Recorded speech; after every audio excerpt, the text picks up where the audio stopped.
నాకు కూడా కొన్ని ప్రశ్నలు ఉన్నాయి. ఇంచుమించు మీరందరూ వివాహమైన వాళ్ళే ఉన్నారు. మీ పిల్లలేరి, వాళ్ళు ఎక్కడున్నారు? సో ఒక తండ్రి నిజంగా యజమానుడైతే, ఆ క్యారెక్టర్కి 100% న్యాయం చేస్తున్న వ్యక్తి అయితే, ఒక తల్లి ఇంటిని కట్టుకునే వ్యక్తి అయితే, జ్ఞానవంతురాలు అయితే, ఆ మాటకి 100% న్యాయం చేసే వ్యక్తి అయితే, ఖచ్చితంగా మీ చంటి పిల్లలు కూడా మీ ఒడిలో ఉండాలి ఈ సమయం.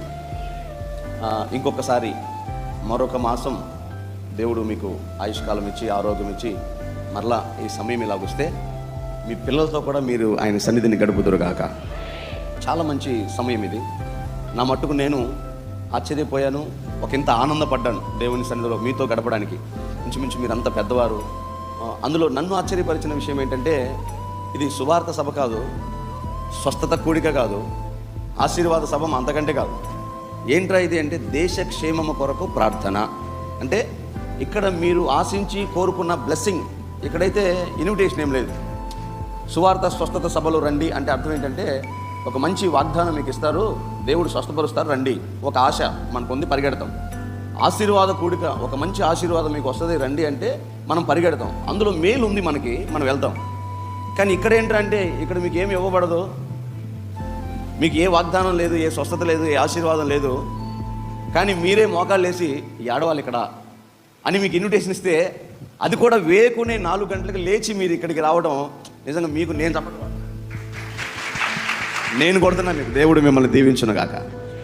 వాస్తవానికి మర్మం ఏంటయ్యా అంటే, నీ స్వస్థత కొరకు, నీ కుటుంబం కొరకు, నీ ఉద్యోగం కొరకు, నీ పిల్లల కొరకు నువ్వు చేతులెత్తి ప్రార్థించడం అది గోరంత అయితే, దేశ క్షేమం కొరకు, రాజుల కొరకు, అధికారుల కొరకు, మనుషులందరి కొరకు ప్రార్థన చేయడం నీకు కలిగిన దాంట్లో 2 పాళ్ళు ఆశీర్వదించే అనుభవం.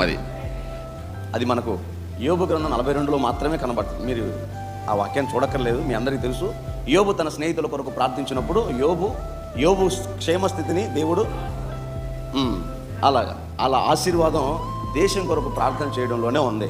కాబట్టి ఒక మంచి విషయానికి ఈ పునాది పరిశుద్ధాత్మ దేవుడు వేశాడని నేను నమ్ముతున్నా. ఎలా నమ్ముతున్నారు పాస్టర్ గారు అంటే, మొదట నేను ఇక్కడికి రావడం దేవుని ఉద్దేశం, దేవుని చిత్తం. రెండవది, మీరు ఇంతమంది రావడం బహు ఆశ్చర్యం.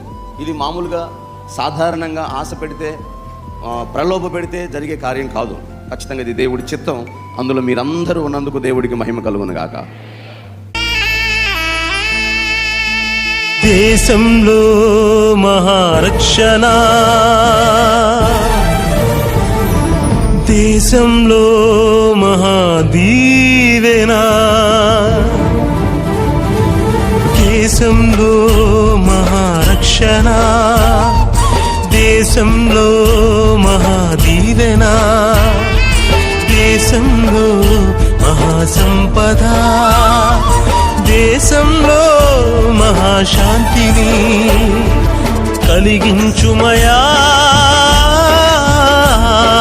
నిజదేవుడా, కరుణించుమయా నా యేసయ్యా. దేశంలో మహారక్షణ, దేశంలో మహాదీవెనా, దేశంలో మహాసంపద, నా దేశంలో